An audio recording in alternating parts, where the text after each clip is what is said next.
Thank you all so much again for being here with me.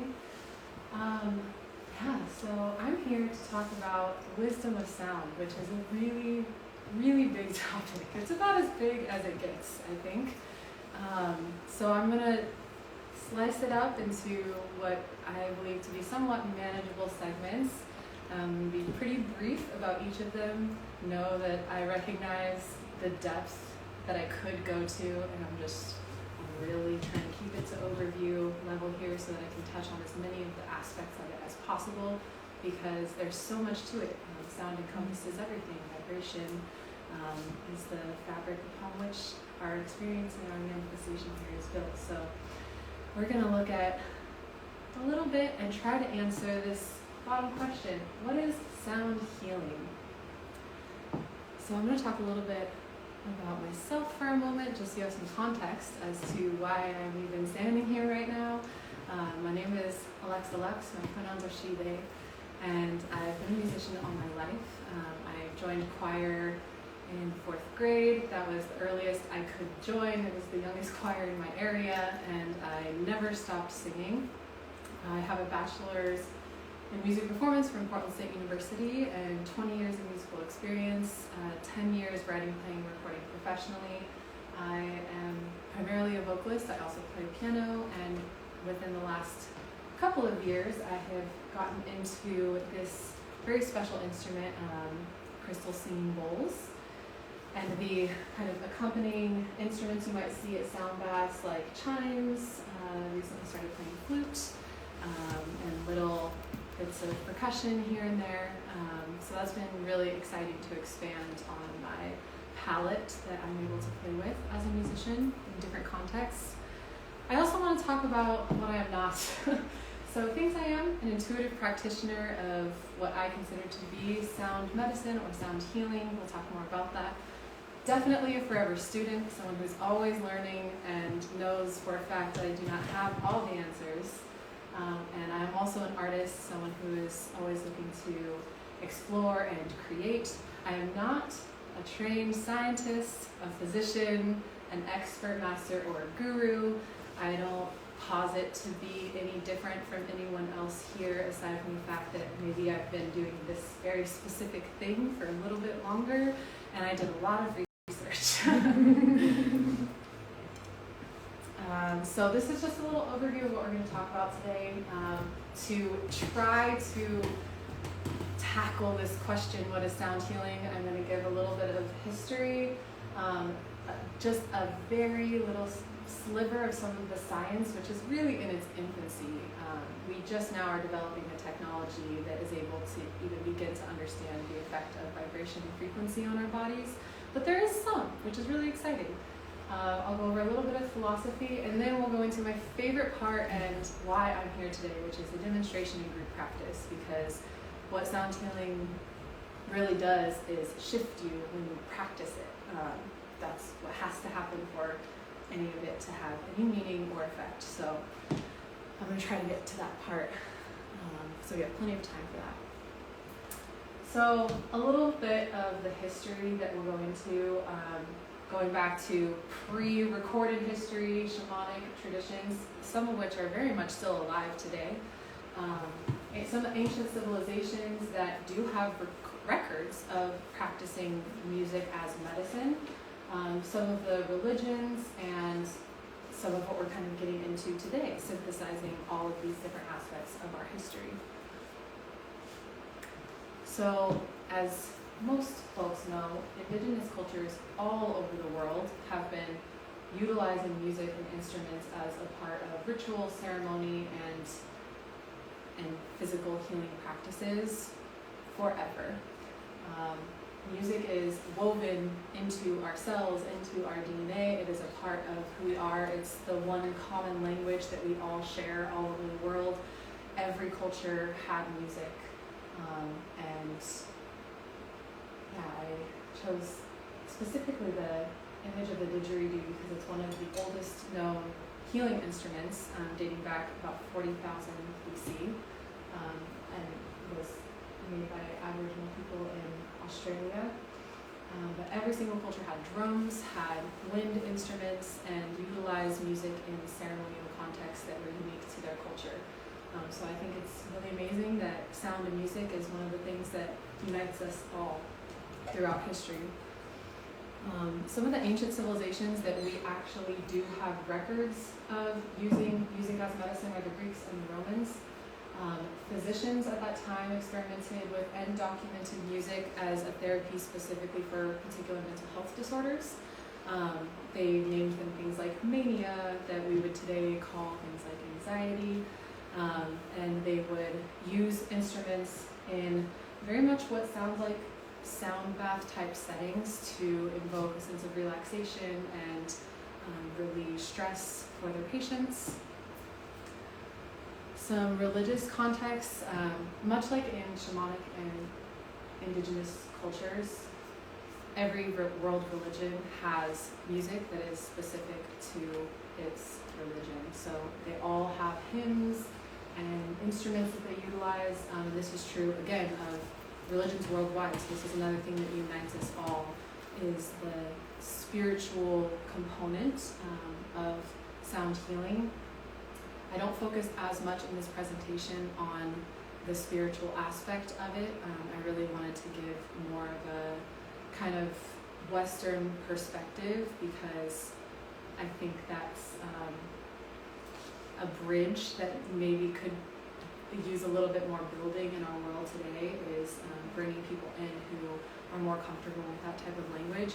However, traditionally, music has been used in spirituality to connect to God, to connect with the divine, since religion has been around. So you'll find things in ancient Hindu texts and the Vedas about chants, and how there's actually technology to these chants that bridge the divine and our realm, and it is inherent to spirituality worldwide.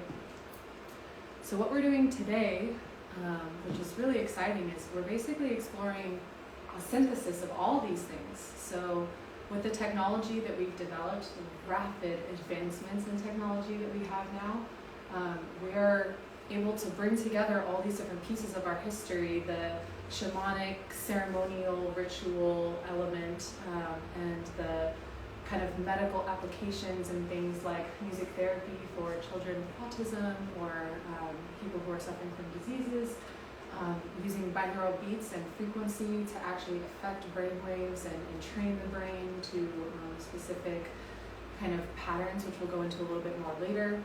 So we're finding new applications and utilizations for music and sound in really exciting ways. And yeah, it's just at its baby stage in a way, the way that we're using technology now. And so it's really exciting. I mentioned here we're in the midst of a renaissance, and I really believe that to be true. So I'm going to talk a bit about some of the science. One of the things I find most fascinating, and I think intrigues a lot of people about sound, is cymatics, which is essentially the visual geometric element of what sound and vibration is. So what we hear coming into our ear as sound or music is expressed in matter as geometry, and we can see that I'll show a video later that is really cool. It's best when you see it. And then I'll talk a little bit about our anatomy and the ways that our body is predisposed to be really receptive to sound. And then I'll talk a bit about frequency and some of the brand new developments that are happening with things like binaural beats and frequency medicine. So we're going to start with this really amazing video on cymatics.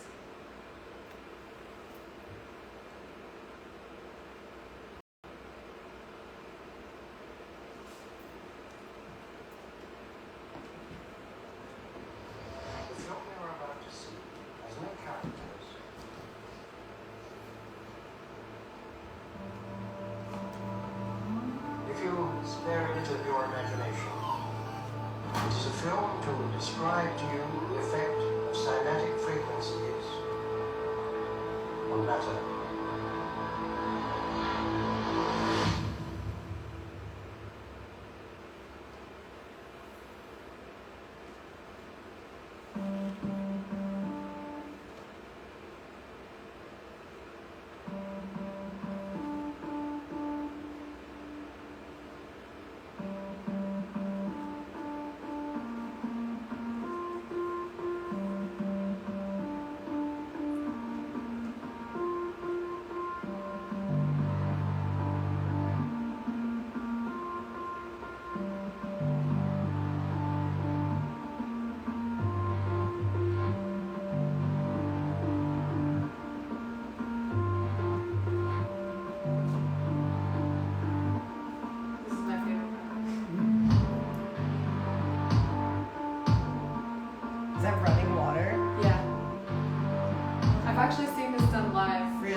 favorite things to talk about. I'll move on here so we can see a little bit about the history and kind of where it came from. So it was originally, according to the records that we have, originally discovered or studied by Galileo in about 1630. He ran a chisel along a brass plate that had brass shavings on it, and it made patterns, and that is how he had figured out that there was something there. It wasn't really studied in depth though until 1680, when Robert Hooke did more in-depth experiments by drawing a violin bowstring along a glass plate that had flour on it, and he actually documented some of the shapes. And then in 1780, Ernest Chladni came along and expanded upon Robert Hooke's work by documenting nodal lines of vibration called the Chladni figures, which is what most of us are familiar with. That was kind of the original in-depth documentation that we have, the first records of cymatics. And then in 1970, Hans Jenny came. He's a Swiss man who wrote 2 books on the work of Ernest Chladni and Robert Hooke, and he coined the term cymatics, and that's when it really came into the, I wouldn't even necessarily say mainstream, but it came into being, it came into our kind of consciousness, especially in the West, that sound creates these shapes. And the reason why I love cymatics so much is because of the implications of what that really means. When we take a moment to close our eyes and think about the domino effect of what sound and what vibration, creating symmetrical geometric shapes in matter, what effect that has on us and our bodies and our environment. And it can get overwhelming really quickly. But when you just imagine what the sound of my voice interacting with the molecules and atoms in your body, how that affects the shapes and the geometry of the matter, how the atoms align themselves when they are influenced by sound. I really believe that cymatics is the foundation to what we're trying to do with sound healing, and why it works is because when you apply frequencies to matter, they align into symmetrical shapes, the atoms. So when you take a bowl, like a crystal bowl, and you play a drone note, it can be any instrument, that specific tone, that specific pitch, that specific frequency correlates to a geometric pattern, a shape. And that shape becomes absorbed by our bodies. And I just find that utterly fascinating. And the reason why I think we're in a renaissance right now of this knowledge is because we don't really understand how yet to apply it, like specifically. Like, you know, physicians aren't writing prescriptions for go and play this frequency to, you know, have this specific effect, but we could get there. We're not that far off. We'll talk about that a little more in a bit. Okay, so I'm going to talk a little bit about our anatomy. And I'm going to start with the composition of our bodies with the amount of water that we have going on. And I'll bring your attention back to this video we just watched on cymatics, and if you remember the liquid that we saw vibrating, creating the shapes, so he had the sand on the plate, and then there was a couple of speakers that had liquid, and then we saw the flowing water coming out of the kick drum. So cool. So water is an incredible conductor of electricity and of vibration, of sound. And our bodies are made up of a lot of it. This is from Healthline, this image. So this is actually a breakdown of the specific components of our bodies and how much water is in there. Overall, our bodies are about 60 to 70% water, depending on your mass. And water and sound are the opposite of water and oil. So our bodies are excellent conductors. And I also want to talk a bit about our nervous systems. Specifically, I want to talk about the vagus nerve. So we're just going to watch the beginning of this video because this person does in about a minute and a half what it would take me a while to do very efficiently. So we're going to get a breakdown of the vagus nerve, and then I'll talk about why that's important.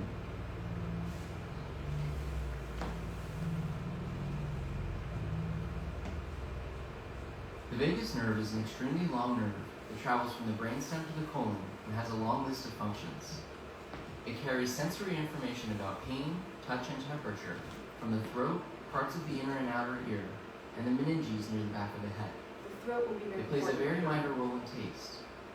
It also receives sensory information from internal organs in the neck, chest, and abdomen, like the esophagus, heart, and digestive tract. And it carries sensory information from both baroreceptors in the aorta that detect changes in blood pressure and chemoreceptors in the aorta that sense oxygen levels in the blood. The vagus nerve controls the movement of a number of muscles in the pharynx, soft palate, and larynx, as well as one muscle in the tongue, to play a critical role in the control of speaking and swallowing. It is also the main parasympathetic nerve of the body, providing parasympathetic innervation to organs throughout the neck, thorax, and abdomen, contributing to a variety of functions such as the slowing of heart rate. Okay. So that's a very brief overview of arguably the most important nerve in our body. As I was mentioned, it's the longest, all the way from the brainstem down to the colon. It controls so many vital functions of our body, including it is a main communicator for the parasympathetic nervous system, which is responsible for our rest and digest. So the parasympathetic and the sympathetic nervous systems are kind of the opposite ends of the spectrum in terms of our fight and flight responses. So the sympathetic nervous system is going to be responsible for our survival instinct. So when our sympathetic nervous system is aroused and kicks in, that's when we are in go mode, when we're either running from the predator or we're fighting for our lives. Our adrenals kick in and we've got cortisol coursing through our veins, our stress goes through the roof. And unfortunately, many of us live in this state pretty much all the time. Most of us are familiar now with the thank goodness normalization of talking about things like anxiety. We understand that most people in our society are living this way. So the parasympathetic nervous system is the opposite force of that. When it is stimulated and engaged properly, we go into deep states of relaxation. So if the parasympathetic nervous system is not healthy, is not able to be engaged properly, then we are not able to relax at all, and our body will quickly deteriorate. The vagus nerve is the primary kind of function of the parasympathetic nervous system. There's an element called vagal tone, which is essentially how effective the vagus nerve is at communicating with the parasympathetic nervous system. So we gotta have those lines of communication really dialed in order to enter rest and digest. So if we have poor vagal tone, if our vagus nerve is under operating, we aren't able to relax, and our organs we'll have chronic disease and sickness like we have in our society today. So they're just starting to really delve into, again, the implications of what this means. Psychology and neurobiology are starting to study what stimulation of the vagus nerve can do for the body.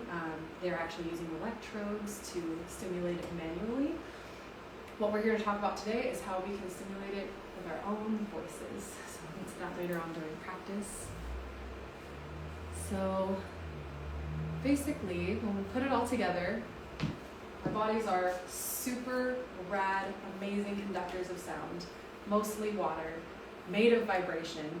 It's effortless, it's built in, it's a part of what we are, who we are, and our nervous systems are super highly sensitive to vibrational stimuli. As you saw in that video, the vagus nerve is responsible for the muscular responses of the throat and the voice box and all of these muscles right here.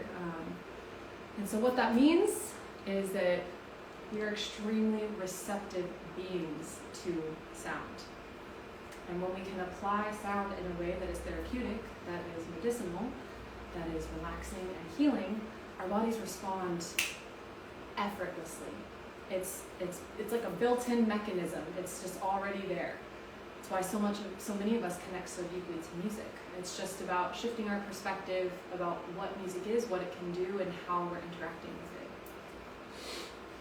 So I wanted to just touch a little bit on frequency, as I mentioned earlier. So science is just starting to study, literally in the last 20 years. The first study was in 2001 on binaural beats. So what a binaural beat is you'll notice in this,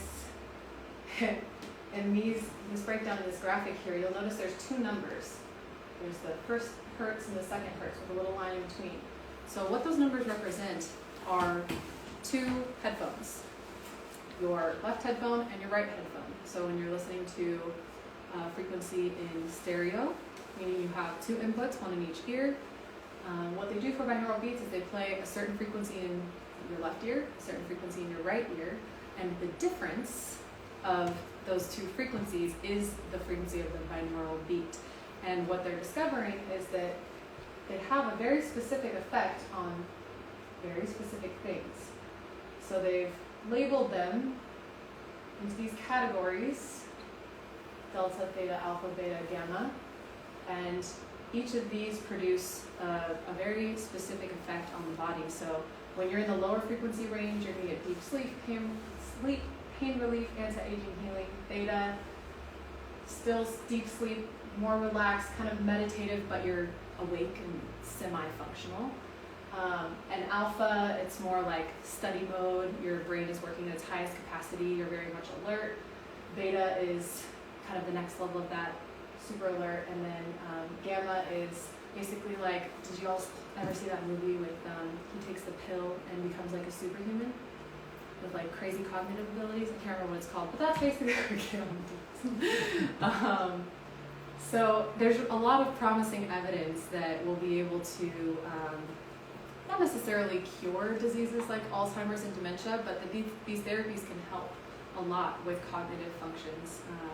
So that's really exciting. And I think specifically with binaural beats, this kind of thread of science, following this thread of science, is what could potentially open our eyes and open our hearts and open the possibility that we might eventually use frequency to target specific cell structures like cancer and other things that, there's just a lot of really wonderful possibilities on the horizon as we grow and mature into these studies. So this, I'm going to riff on. I thought about pulling from ancient traditions and world religions, and I could have compiled all kinds of things, and at the last minute I decided, I think I'd just like to talk about what my experience has been like personally. Why I'm here, why I do this, why I think it's important enough to spend hours on a PowerPoint and come and talk about this. And the short answer is because I really believe that it is the most accessible medicine we have. It is the most accessible medicine we have for anyone, for everyone. It doesn't require that you go and see a healer or a physician if you're taught the tools. If we're teaching children from a young age how to use sound to heal their own bodies, to calm themselves, to regulate their nervous systems, we don't have to rely or depend on any systems or structures or institutions for our wellness. I'm not saying that things won't happen and we won't need to have structures in place, but I truly believe in my heart that this direction that we're headed in right now as a species, as a culture, as a society, viewing music in a medicinal therapeutic context, beginning to normalize and make available things like sound baths for people to come and experience deep relaxation by, as we talked about earlier, stimulating the nerves that are responsible for our rest and digest so that we can become regulated and actually enter states of calm that maybe we've never even experienced before. And that's what happened for me. That's why I'm standing up here, because I went to my first sound bath. Actually, I think it was my second or third, it took a little while for the real breakthrough to happen, but eventually I think the second time I experienced a complete transformational shift, and my life changed instantly and dramatically in that moment, because for the very first time my mind went quiet and my body let go completely, and I actually experienced what it felt like to really relax. And we've got to cultivate that. We all know we're in crisis. It's not a secret, our shit's kind of been hitting the fan for a couple years now, we need to chill. And this is such a relatively easy way to make that happen, we don't have to go and make a bunch of stuff. We don't have to learn a bunch of new skills. If someone's offering a sound bath in your community, go. If you don't have the option to go and be a part of a sound healing, I realize Portland is a unique place that this is available and accessible at a level where in many places it's not. But there's so many tools you can use in your own home, just with your own voice. You don't even need an instrument. You don't need to learn any musical skills. Just with your own voice, you can absolutely shift your state of being. And it's tangible, it's so effective, and we're going to practice it, which is what I've been most excited about, and it's the perfect time. So just really quick before we jump into that, I just want to thank you all so much for being here, for listening, for being receptive, for your smiling faces. I really do believe that this could change the world, and according to my personal belief system, it already has. Those vibrations just go out and ripple, and hopefully we'll be able to personally experience it all here together. That's my main goal, because talking and giving reasons and studies and all of that is wonderful, and also what's going to stick with you is your felt experience. So I'm hoping that we can do that together. So, there was one more piece I forgot about. The definition. Just so you guys. I was like, okay, well, I gotta answer a question, right? So I did some thinking after all of that research, and I decided a potential definition of what we are calling sound healing right now is maybe an expansive web of practices, traditions, and modalities that harness the power of vibration to achieve a desired result. And some of those things can be stress relief, relaxation, physical healing, connection with the divine inner peace, but it can really be anything. It can really be anything, because the entire universe is made of vibration. It can be applied any way that your imagination could possibly go. But what our world needs right now, I think, is stress relief, relaxation, physical healing, connection with the divine, and inner peace. So that's what we're focusing on. All right, now we're going to practice. How do you do it? This is how. So we are going to experience a little baby sound bath. Typically, I don't know if I can even say typically, it's a relatively new phenomenon, but most sound baths are anywhere from 45 minutes to an hour, so it really gives you time to sink deep. Today I'll probably go for 15 minutes, maybe 10. Just pop that up so you can hear me. So it'll just kind of give you a little taste, and then we'll do a little bit of group vocalization, which I think is really the most powerful tool that we each have as individuals, is our own voice. Before we get started, I'll just invite everybody to close their eyes, if you're comfortable with that. And just check in with your breath. We're not going to ask the breath to do anything right now. We're not going to ask the breath to behave or perform in any kind of way. We're just going to take a minute to bring our awareness and our attention to what the breathing is like. And of course, shifting, getting comfortable in your chair, whatever you need to do to feel as comfortable as possible. So we're just noticing where the breath is in the body, more in your abdomen, more in your chest.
really just an invitation to listen and to feel, to breathe, and to tune in to our bodies and just notice what's happening. And the healing mechanism is innate. I would not call myself a healer. Others do, that's fine. My belief is that we heal ourselves. And this is just an invitation to enter a space where that is welcome, where that is the goal, or at least where that is the intention. So now, my very favorite part, we're gonna sing. Whew, okay, so did you all come prepared to sing a little bit? It's not gonna be intense, I promise. I'm not gonna put anybody in parts. It's not gonna be like a choir rehearsal. It's gonna be therapeutic only, I promise. So this is just based on kind of what I like to do when I'm practicing. I don't always take the time to drop in, so to speak, but I do think it's really helpful to just take a moment to check in with the breath before you do any type of practice. So step one for our group practice, which we just did a bit of that with the sound bowls, but we'll drop back into that space of just being aware of the breath, just noticing where you're feeling it in the body. Again, not asking it to do anything or be anywhere, just noticing, hi, hello breath, how are you feeling today? Oh, is it tightness in the chest? Okay. Oh, is this staggering and shallow? Okay. It's alright. That's what we're working with today. And our next step is to warm up, which as a trained vocalist, I can't not tell you to warm up. You gotta warm up your vocal cords, folks.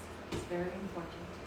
So we'll just do a really basic little, my favorite type of warm up for all types of folks is just to do a little siren, because you can do exactly whatever feels best in your voice. We're not going to be in any sort of shared pitch or unison.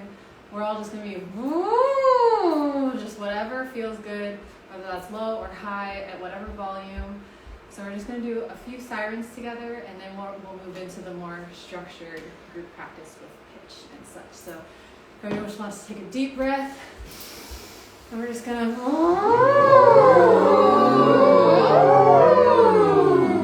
I love to move.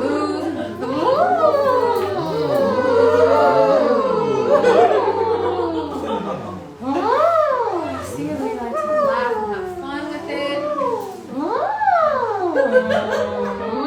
I was doing this on the car the whole way here. I was telling Rachel, I was anxious about this, and I was like, there was traffic. So you can do a little bit of that. Just be silly with it. It does not have to be serious. In fact, it's better if it's not. Life hack, it's better if it's not serious. So I also like to just do nice little low, just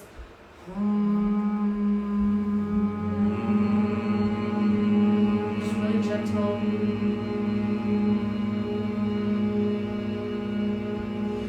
You can kind of stretch that out with a lot of scooping. You can literally imagine like stretching taffy with the vocal cords, just this little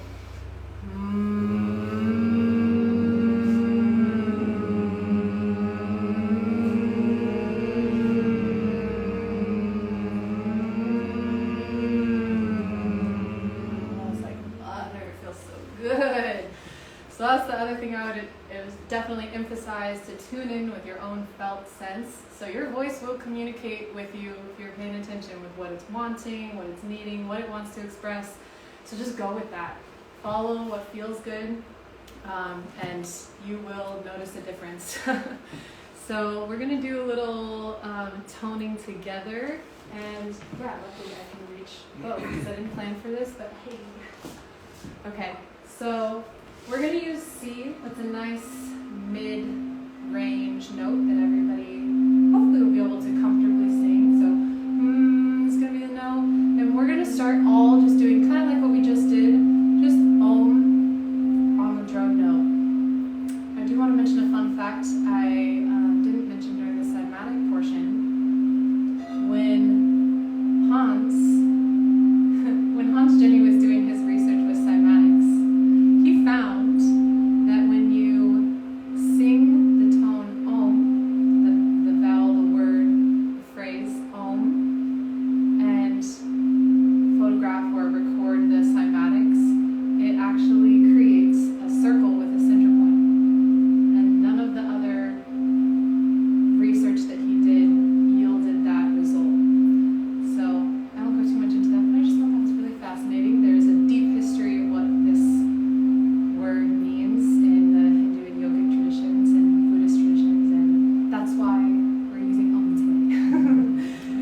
let's just start together. We're going to take a deep breath and we're just going to tone Om on this note.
Own that pitch. Again.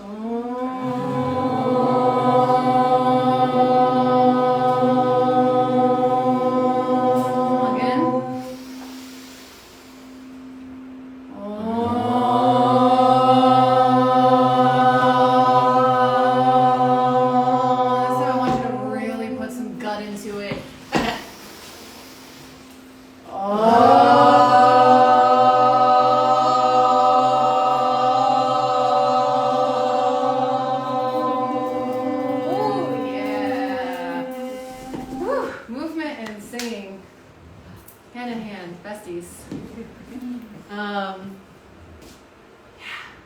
So just the tail end of our time together here, I'll invite you to do what I really think the purpose of all of this is. Like, why do we come here and love the bowls and set up the mats and do the thing? And it's like, we're just trying to be more aware of our experience. We're just trying to pay attention and listen and have some peace. So let's just take a moment and notice how we're feeling. And anything and everything is welcome. If it's discomfort, that's so fine. Totally welcome. And if you're feeling a little bit more loose, a little bit more open, a little bit freer, that's also great. Just being with what's here is what this practice is all about. Helping us tune into our bodies and express what our bodies need to express, so we're not holding on to tension, holding on to emotions, so we can get it out. Music is a beautiful way to externalize those things. And yeah, I think that's a good place to end. I don't think we probably have time for the sharing circle Q&A because I took us through our whole little thing. We have about 5 minutes. Does anybody have anything really briefly, a question or a comment they'd like to share? Anything you want to speak into the space in these last few minutes? That's really cool. I liked the voice part more than I thought I would, and I felt that a little like more, which was really neat. I feel like even just like the humming and stuff, like the siren and stuff, like. And just with what we were discussing and how that affects the vagus nerve, and like it was definitely, I feel like, a nice like kind of check-in, kind of reground. Sweet. Thank you. Like with just the bowls there, I do a lot of meditation, and it got me into pretty much meditative states immediately. But yeah, the vocal exercise is really good, and the adding of movement, like I could feel tension just release from my arms, like a noticeable amount. And when I was trying the different like Om and different tones or whatever, I felt myself like expand a little bit more. It was good. Thank you. Thank you. Thank you for being open to it. I actually have a question. Cool. That was great, first of all. But I wanted to ask, where are you at on like a 440 versus 432? I understand. I've done a little bit of research, I haven't gone deep into the rabbit hole, but it really, for me, ties into the cymatic piece. I know, actually, if you look up Robert Edward Grant, he has a paper where he details this exact issue, and it really comes down to the geometry. It has something to do with the symmetry of 432 when mapped geometrically versus 440. I don't know the details, but most of the healers and practitioners that I know do prefer 432, whether that's a philosophical or, kind of scientific reason, I think is up for debate at this point. But I personally think that there is validity to it. We're just in the very beginning stages of understanding what that is. And like your bowls? These are 432. Okay. Yeah, most crystal bowls and healing instruments are geared toward that these days. What is that unit of measurement? It's hertz. Yeah. So it's the specific. It's basically the frequency of the sound wave. So how close together the waves are. Okay.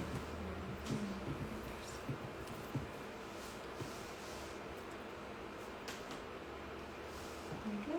Awesome. So thank you so much. This is rad. Thank you. That was amazing.